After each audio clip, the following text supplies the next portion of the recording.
Assalamualaikum warahmatullahi wabarakatuh. Perkenalkan, nama saya Gusti Redi Ferdiansyah, NPM 19630081 dari kelas 6D reguler pagi Banjarmasin.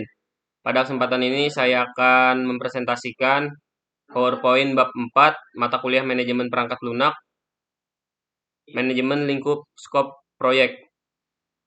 Oke, langsung saja saya presentasikan. Manajemen skop proyek.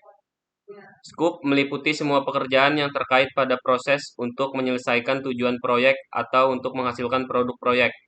Manajemen skop proyek meliputi proses mendefinisikan dan mengendalikan pekerjaan-pekerjaan apa saja yang termasuk dalam proyek dan pekerjaan-pekerjaan apa saja yang tidak termasuk dalam proyek. Dalam hubungannya dengan siklus hidup proyek, manajemen skop proyek biasanya diterapkan pada tahapan initiating, planning, dan controlling. Manajemen skop pada tahapan initiating. Aktivitas utama pada manajemen skop proyek adalah inisiasi atau initiation. Inisiasi atau initiation merupakan tahap permulaan proyek. Output dari tahapan ini berupa project charter atau bagan proyek, yang merupakan dokumen utama identitas proyek sekaligus merupakan ringkasan proyek. Inisiasi proyek adalah perencanaan strategis dan seleksi proyek. Proses inisiasi proyek meliputi identifikasi proyek-proyek potensial, menggunakan metode yang realistis untuk memilih proyek mana yang akan dikerjakan. Kemudian dilanjutkan dengan pembuatan bagan proyek atau project charter. Inisiasi proyek diawali dengan memahami organisasi secara menyeluruh atau memahami perencanaan strategis organisasi dalam rangka menentukan jenis proyek.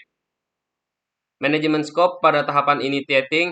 Secara ringkas, identifikasi proyek-proyek IT yang potensial dapat dilakukan secara sistematis melalui 4 langkah, yaitu yang pertama, perencanaan strategis teknologi informasi. Menyusun rencana strategis proyek teknologi informasi disesuaikan dengan visi, misi, dan rencana strategis organisasi. Termasuk dalam kegiatan ini adalah menentukan area bisnis utama organisasi. Analisis area bisnis. Melakukan analisis area bisnis untuk menentukan area bisnis mana yang memerlukan dukungan teknologi informasi atau area bisnis mana yang dapat ditingkatkan nilai keuntungan atau kompetitifnya menggunakan teknologi informasi. Yang ketiga yaitu perencanaan proyek. Menyusun proyek-proyek potensial, mendefinisikan skop proyek, manfaat, dan batasan-batasan proyek berdasarkan analisis area bisnis. Yang keempat yaitu alokasi sumber daya. Memilih proyek IT dan memetakan alokasi sumber daya yang dibutuhkan untuk melaksanakan proyek. Selanjutnya ada metode seleksi proyek. Organisasi mengidentifikasikan beberapa proyek potensial sebagai bagian dari proses perencanaan strategis. Akan tetapi, daftar proyek potensial membutuhkan penjelasan lebih lanjut untuk dipilih proyek-proyek mana yang menguntungkan. Terdapat beberapa metode yang dapat digunakan untuk menyeleksi proyek, antara lain, yang pertama yaitu fokus pada kebutuhan organisasi. Yang kedua, kategorisasi proyek teknologi informasi. Yang ketiga, pengukuran proyek berdasarkan analisis nilai investasi proyek. Yang keempat, menggunakan model skor terbobot atau weight scoring model. Selanjutnya ada fokus pada kebutuhan organisasi. Manajer senior harus dapat mempertemukan antara berbagai kebutuhan organisasi yang berbeda-beda. Dengan proyek apa yang akan dilaksanakan, pemilihan proyek berbasis pada kebutuhan organisasi memiliki 3 kriteria penting. Yang pertama, kebutuhan atau need, yaitu kriteria pemilihan proyek berdasarkan pertimbangan kebutuhan organisasi.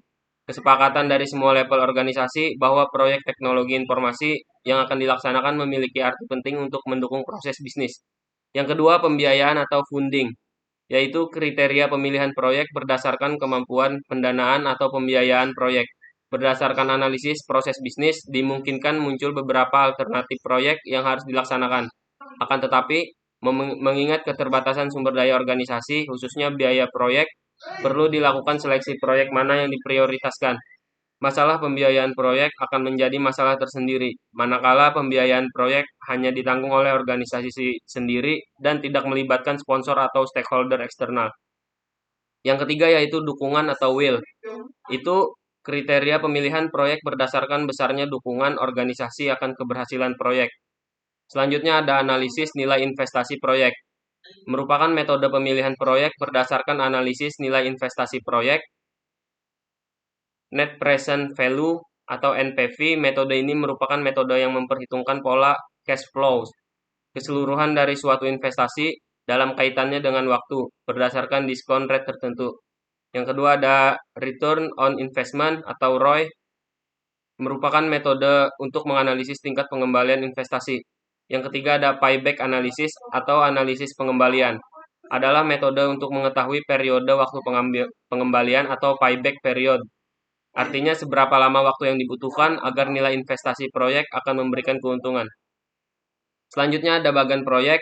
Bagan atau diagram proyek adalah output dari inisiasi proyek, merupakan dokumen yang secara formal menjelaskan keberadaan proyek serta arah sasaran hasil proyek. Diagram proyek minimal berisikan titel atau judul proyek dan tanggal otorisasi, 2. Nama manajer proyek dan kontak informasi, 3. Statement scope proyek secara jelas, 4. Ringkasan pendekatan yang digunakan untuk mengelola proyek, 5. Susunan personalia proyek dan job deskripsi, 6. Tanda tangan persetujuan seluruh stakeholder utama proyek, 7. Komentar atau catatan penting.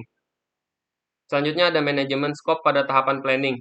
Aktivitas manajemen scope pada tahapan planning adalah perencanaan lingkup proyek atau scope planning dan pendefinisian lingkup proyek atau scope definition. Selanjutnya ada scope planning.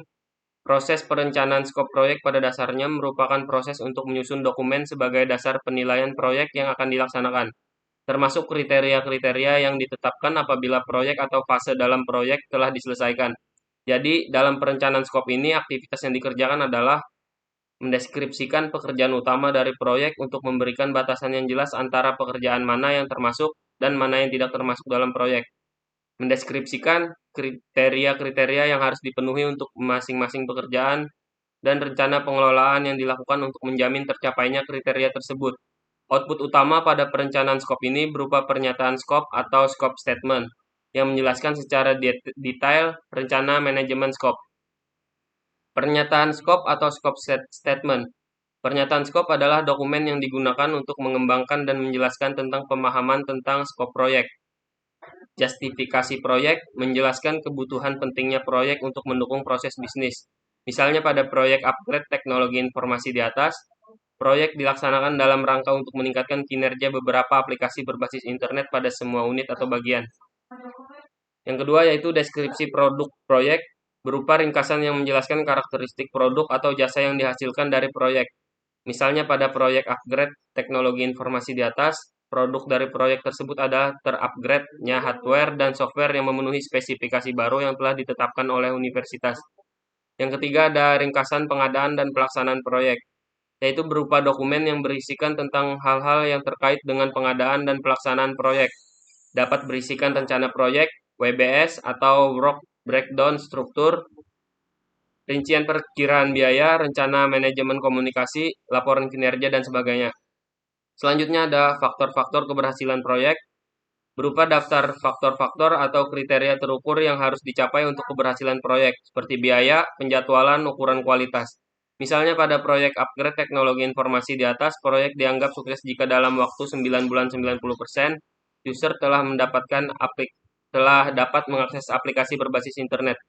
Biaya yang dikeluarkan untuk upgrade hardware dan software tidak lebih dari $1.500.000 dan 90% unit komputer, server dan terminal telah terupgrade dengan standar teknologi informasi yang baru. Selanjutnya ada scope definition. Setelah perencanaan scope selesai, tahapan pada manajemen scope proyek berikutnya adalah mendefinisikan lebih lanjut pekerjaan-pekerjaan apa yang diperlukan pada proyek dan kemudian merinci menjadi satuan-satuan pekerjaan. Aktivitas memecah pekerjaan menjadi satuan-satuan pekerjaan rinci ini disebut pendefinisian lingkup proyek atau scope definition. Aktivitas ini merupakan aktivitas yang sangat penting dalam mempengaruhi keberhasilan proyek, sebab sangat berkaitan dengan penyusunan perkiraan biaya, jadwal, dan sumber daya orang lain. Output dari scope definition adalah tersusunnya WBS atau Work Breakdown Struktur Proyek. Selanjutnya ada manajemen scope pada tahapan controlling. Pada tahapan controlling, aktivitas manajemen scope berupa verifikasi scope atau scope verification dan kontrol perubahan scope atau scope change control. Melakukan verifikasi atas skop proyek yang sudah dirumuskan dan meminimalkan perubahan skop merupakan pekerjaan yang tidak mudah pada proyek IT. Selanjutnya ada verifikasi skop adalah aktivitas untuk memeriksa apakah skop proyek sudah sesuai dengan spesifikasi dan tujuan proyek. Cara formal untuk aktivitas ini adalah dengan melibatkan stakeholder untuk memeriksa skop proyek menggunakan dokumen-dokumen spesifikasi proyek yang sudah disusun pada inisiasi proyek. Kontrol perubahan skop adalah aktivitas untuk mengendalikan perubahan-perubahan atas skop proyek yang sudah disusun, termasuk dalam hal ini prosedur-prosedur penanganannya. Sekian penjelasan dari saya. Apabila ada salah atau kekurangan, mohon dimaafkan. Assalamualaikum warahmatullahi wabarakatuh.